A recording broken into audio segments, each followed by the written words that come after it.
Welcome to a new edition of the Famous Interviews with Joe Dimino. On this episode, we talk with author, vibrational healer, and wayshower, Katie Sutton. She is based in Charlotte, North Carolina, supporting all on their personal path to wholeness and fulfillment that is manifested by living as an authentic self.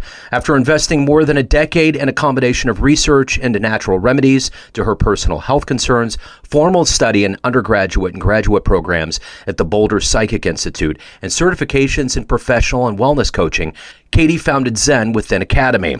Her clients come from all walks of life and are diverse in age, gender, background, and experience. They share a common desire to overcome their personal challenges and find greater fulfillment and wholeness in their lives. It's a great story. Enjoy. Thank you for taking a minute out to the program. Yeah, of course. Thank you so much for reaching out to me. I'm excited about it. Yeah, me too. So before we get into your life and as an author and as a vibrational healer and all of the things that make you who you are, the last 3 years on the planet was quite a vibration with the pandemic, and it affected all of us in a very specific and different way. And I'm curious how you survived that time period and how it's changed the way that you live your life and conduct business now. Sure, absolutely. Well, when the pandemic kicked off, I was about 2 years into working with clients and full-time. I had left my corporate job in 2017. And for me personally, what I witnessed was an incredible uptick in people's trauma and impact to their nervous system. And so for me personally, because I was so busy, I started seeing, 4 to 5 clients a day, whereas before I was maybe seeing 2 to 3, and, maybe about 20 a week. And it was so intense, and we were stuck in the house, and my husband and I were stuck in the house. And so the way that I started to take care of myself and my nervous system and how I started to use sound and music for my personal experience and healing journey shifted. We had been doing sound journeys for a couple of years before that, and I started realizing, I've got to actually take my own medicine so that I can navigate this intensity, because I'm a pretty sensitive human. And I really had to shift how I was taking care of my being and kind of change the dynamic of how I was connecting with my community as well. I had already started doing things online, and I had to shift more to being comfortable with that and being okay with that type of contact, and how can I create connections for myself and for my community and even with my friends and family in a way that was virtual. And so we started offering sound healings online and meditations online and things that we could really help. And so I leaned really hard into giving back. And then what I realized at the end of last year is, holy cow, I'm about burnt out, because I had been working so hard. And so I had to shift everything again and change how I was taking care of myself and start getting out into community again, which was a little difficult for me because I have an autoimmune condition. And so I had to work through all the fear. So it was a big, big learning experience for me. It changed how I supported my clients, how I supported myself. And, now I'm really focused on how can I get out in community and connect with people in person as much as possible, because my soul is craving that. And how can I feed my creative juice again, because it got a little overwhelmed by all the other things that I was doing.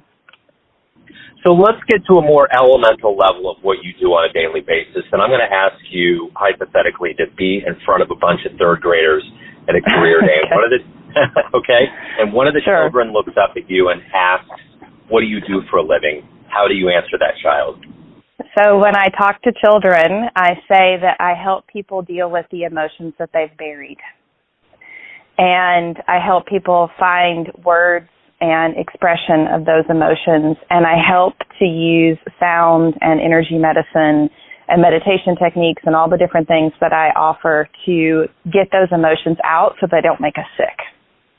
And that can be mental sick, emotional sick, physical sick. And it's surprising how quickly kids start raising their hands and saying, I have this emotion today. But when I say that to some adults, they have a harder time assessing what emotions are trapped in their being and even knowing what to do with them when they find them. So when you were in the third grade, when you were around that age, what did you want to do when you grew up? What was your dream?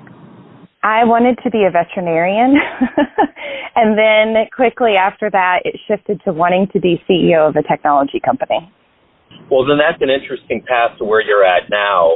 I'm just curious, how did you get to that point in your life early on where you knew you were energetically sensitive and that you wanted to help the people? How did this path begin and culminate, I guess, more or less when you were younger? Where were you born and raised, and what were some of the seeds that were planted in you? Sure, yeah. So I grew up outside of Asheville, North Carolina, in the middle of nowhere in a little community called Bethel. And I always say we have more cows than people and only one stoplight. So I kind of grew up in the Bible Belt Baptist area of the world. And I was very fortunate, though, that as I came in as a super sensitive soul with a desire to learn about spirituality and those kinds of things, my mom was exposed to that and was into that her whole life. And so I grew up with very open-minded parents, especially my mom, who exposed me to all kinds of things outside of just traditional religion, which, you know, my friends and family members were participating in. And so I just kind of dove in. I was really connected to nature and really connected to animals and very much having a hard time being in the sensitive body that I had. And so I dove into spirituality. I started studying sacred geometry when I was 12 or 13. I started doing yoga at 16. And even with that, I still had this drive to go off and work at a tech company. Like it didn't really go away until I got into the tech world and realized, oh my gosh, I'm super empathic and I have other things I need to be doing with my life to help the world. And so even with all that sensitivity and all that spirituality that I was exposed to, I took a traditional path because I thought that's what I was supposed to do. And then in 2010, 2012, started getting really, really sick. Actually, really just 2 years into my corporate career in 2008, I started getting sick if I really look back at it. And it was because I was so sensitive and I had kind of fallen away from the practices that I grew up around, like yoga and meditation and being connected with nature. And so I started to heal myself through reconnecting to all of those things. And then sound healing came in and energy medicine came in. And that's how I got on the path. And then in 2017, I hired a business coach and said, hey, I want to go start this business and start working with people and clients and helping them to learn how to do what I did. And then 2 weeks later, I got laid off from my corporate gig. So the universe basically heard me say I was ready and kind of pushed me into it really quickly. And so in 2017, I went full-time into it. But I've been practicing and working with energy medicine and spirituality my whole life and exposed to it my whole life. And I just didn't realize that that was what I needed to be doing for a living because I had so much programming from, you know, societal stuff and school stuff about how you're successful on this planet, especially as a woman. And so that's how I kind of got on the corporate path. And I'm not upset that I did that. I learned so much. I learned how to be a better business person. I learned how to communicate with people from all walks of life. And it actually set me up to be a really strong, I think, entrepreneur that I am now, running my own business. Yeah, every experience lends to something positive for sure. I know that when I was in corporate America, I never quite felt like it was a fit, but you learn a lot, and it, I think it gives you a better idea of what you want to do with your life. And obviously, as you said, the universe responded to what you wanted to do. You know, and on this path that you've been on, you know, mentors and heroes, role models, so to speak, are really big. Who's that been for you? Someone that's motivated you to continue to push to be who you are and do what you want to do? Well, growing up, it was all of the spiritual teachers that I studied under in terms of like listening to their I think I was watching DVDs at 12 years old of sacred geometry. So folks like John Melchizedek, who's now in his 80s, who isn't teaching anymore, and, you know, just different spiritual teachers. But I remember the first managers that I had in my corporate space were all women. Somehow, like all three of my first managers were women who were kind of carving a path. I started working at Bank of America. That's what was my first corporate gig. And I remember looking at them and looking at how they were able to use their voice in this room full of men that were in this very traditionally masculine environment and pulling on that inspiration. And I still pull on that inspiration now. And, you know, as I continue to have different spiritual teachers that I study with, there are so many that I look up to, but my constant practice is trying to connect in with my inner wisdom because for many, many years I negated that. And so I think it's a fine balance when we have mentors and people that we study under because everybody's human. And so my practice now is how can I connect in with my own inner wisdom and own inner truth and bring that forward in my life based on all the teachings that I've received over the years from all these amazing people that have helped me along the way. So I'm curious, of all the people that you've looked up to and been taught by, and just in general, if there's one person that's alive on the planet right now you could spend some time and meet, who would it be? Wow, that's a really good question. All of the people that I would want to spend time with, I think, are past. There's so many people that are, recently I've been doing a class on religion and healing the energies around religion. And so I think of people like Jesus and Mother Mary that I'd really like to connect with. I don't know. I don't know if I have.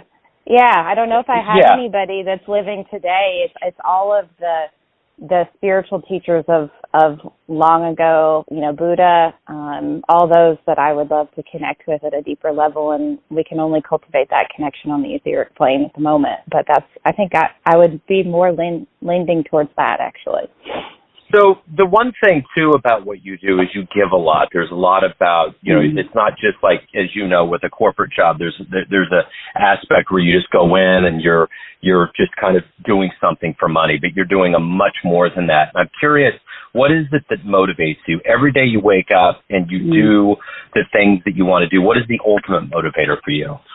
I think when I have a client come in, and whether it's somebody coming to one of my classes or coming in for a session or even for just a sound healing at a workshop, and I can physically see when their body shifts and their nervous system shifts, and sometimes they have an emotional release where they look at me and they say, wow, I didn't realize that was trapped inside of me. That's what keeps me going, because I spend all day, every day listening to people's trauma, which is a lot. And it's those moments where I see them shift into the highest expression of themselves that they can reach in that moment that keep me going for the long term and keep me fueled. And, of course, my friends and family that are reminding me that what I'm doing is important is really key, too. Because there are really hard days sometimes, especially when I'm working with people with really deep trauma that they've had for years. But, yeah, I think that's what keeps me going. So at the end of that proverbial day, what is it? How do you quantify the day? How do you look back and say, that day worked for me?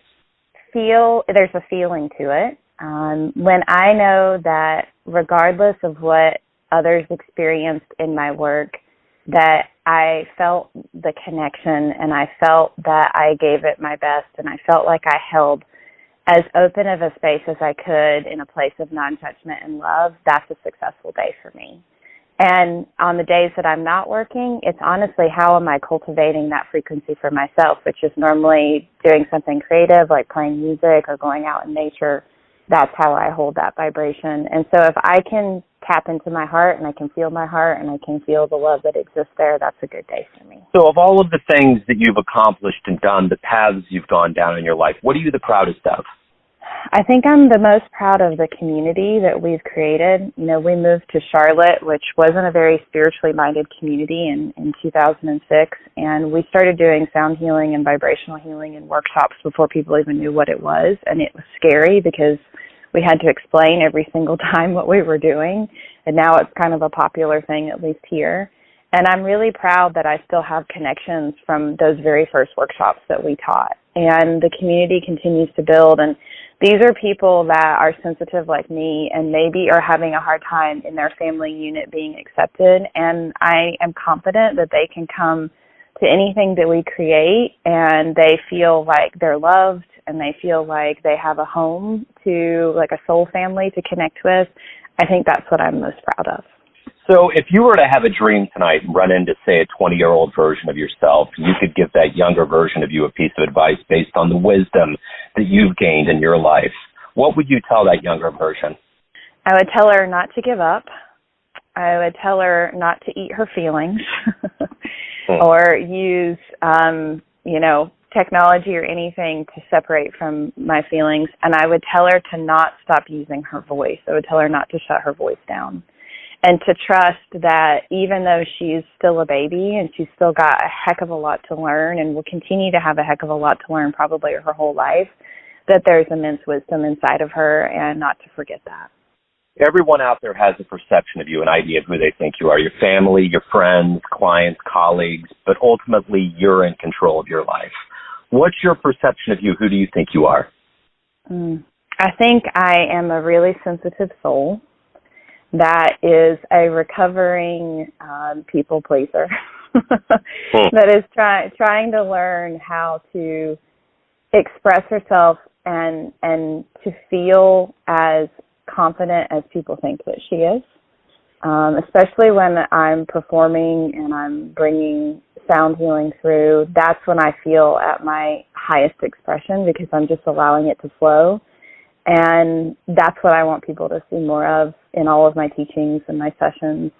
But yeah, I think sometimes it's easy when you have a spiritual guide or helper to put them on a pedestal. And what I really want them to see and what I try really hard to express to them is my vulnerability, and that I don't have all of the answers either. I'm still figuring it out. I'm still learning. I'm still healing, and I'm still growing. And if I'm a couple of steps ahead of them, I can help. But inside of them is really the inner guru that they need to connect.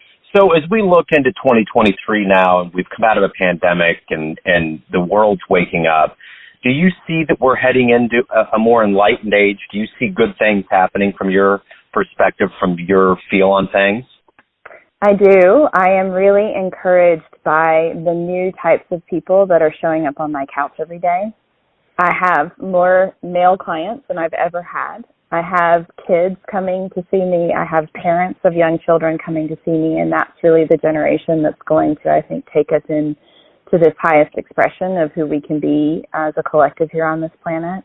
And I am not going to sugarcoat that I don't think that there's going to be some really hard stuff still ahead, because we have a lot of duality to unwind from, and we have created a lot of division, especially in the last 3 to 4 years. But I am encouraged by the love that I see in the communities that I'm connecting with and the people that I'm supporting, and that people are waking up and they're doing their inner work and they're healing their stuff, and they're not able to be in denial of it anymore. And a lot of our systems and structures, like the medical system and the school systems, are having to shift because people need different things than what they needed in the past. And I'm encouraged by that too, even though I know it's really hard out there at times. Wonderful. So anybody, Katie, out there that wants to get your writing, hire you, anything revolving around your world, where is the best place for them to go? Yeah, so ZenWithinAcademy.com. All of my Facebook and Instagram and even YouTube, it's all Zen Within Academy. So if you just look us up, Zen Within Academy, you'll find us. You'll find my husband and I do monthly healing circles. I offer one-on-one sessions. We do retreats. We do workshops at festivals. And we have sound healings on our YouTube channel that people can download for free. So I'd love to connect with anybody that feels called to do some work with me. Excellent. Katie, thank you for opening up. Thank you for your story. Best of luck with everything as we move forward. Thank you so much. I hope you have a wonderful day. Thanks for tuning in to another famous interview with Joe Dimino, where we cover the world of art, literature, business, spirituality, and more from around the globe. If you want to hear more interviews, visit the Famous Interviews with Joe Dimino channel on YouTube. Find us on Spotify and Apple Podcasts. Thanks again for listening, and until next time.